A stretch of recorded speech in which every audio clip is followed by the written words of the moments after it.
السلام عليكم ورحمة الله وبركاته. الحمد لله والصلاة والسلام على رسول الله. أعوذ بالله من الشيطان الرجيم. وهو الله لا إله إلا هو له الحمد في الأولى والآخرة وله الحكم وإليه ترجعون. قل أرأيتم إن جعل الله عليكم الليل سرمدا إلى يوم القيامة من إله غير الله يأتيكم بضياء أفلا تسمعون. قل أرأيتم إن جعل الله عليكم النهار سرمدا إلى يوم القيامة من إله غير الله يأتيكم بليل تسكنون فيه أفلا تبصرون. ومن رحمته جعل لكم الليل والنهار لتسكنوا فيه ولتبتغوا من فضله ولعلكم تشكرون. ويوم يناديهم فيقول أين شركائي الذين كنتم تزعمون ونزعنا من كل أمة شهيدا فقلنا هاتوا برهانكم فعلموا أن الحق لله وضل عنهم ما كانوا يفترون. إن قارون كان من قوم موسى فبغى عليه.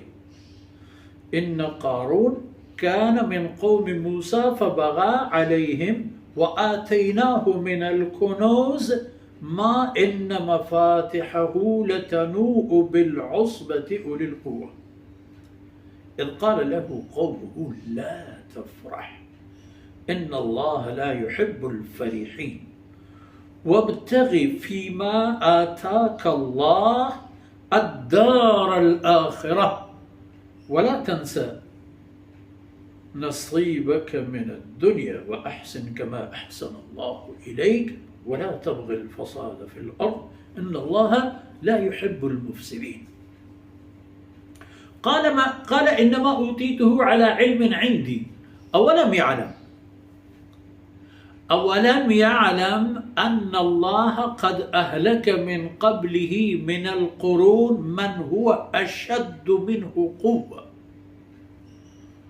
وأكثر جمعا ولا يسأل عن ذنوبهم المجرمون.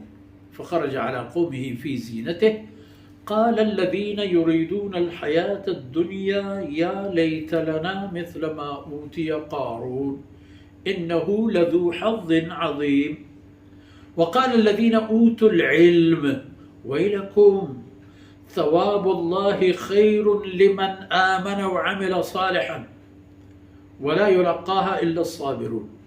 فخسفنا به وبداره الأرض فما كان له من فئة ينصرونه من دون الله وما كان من المنتصرين.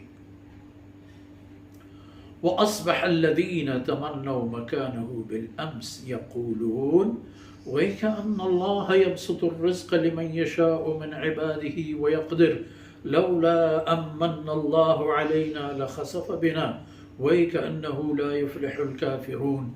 تلك الدار الآخرة نجعلها للذين لا يريدون علوا في الأرض ولا فسادا والعاقبة للمتقين. من جاء بالحسنة فله خير منها ومن جاء بالسيئة فلا يجزى الذين عملوا السيئات إلا ما كانوا يعملون. إن الذي فرض عليك القرآن لردك إلى معادك قل ربي أعلم من جاء بالهدى ومن هو في ضلال مبين.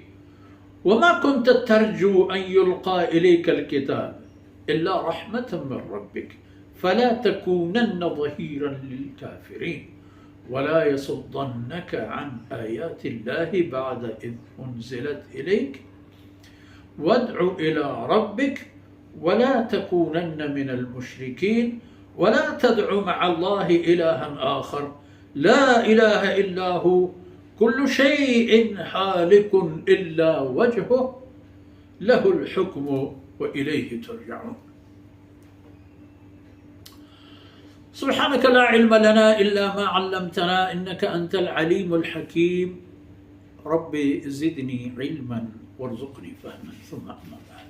القرآن الكريم الله كلام أشبه وانقو جندقو إشكو نقايت وهو الله يوكي يكي الله جند بيد آيدك هيك معبودي نيست له الحمد في الأولى والآخرة يوكا حماي توصيف كرزيت هما ذات جند صنع وتوصيف وتعريف اللائقين هم دنيايتها وهم آخرتها دنیایتها پری حسابی کہ ہر چی کے ہستند رو ہمایا چی جلوی چی حسنی چی دیدی چی ندیدی چی عشقنگی و گندگی نیز چیزیں کہ دگری ہے بھی یا دگری آرہ جوڑ پکا یا دگری پدا آئی مالک بھی ایو آدھی 10 پدا سنا اللہ داتے گا نعمت مردمانی بلے پدا بنیادی وارث و آخری وارث اللہ ذات کہ تمام این چیزیں یرائے بان تو بغیر اللہ ذات دیگی کسی نبی کے این واہم دیئے دعوی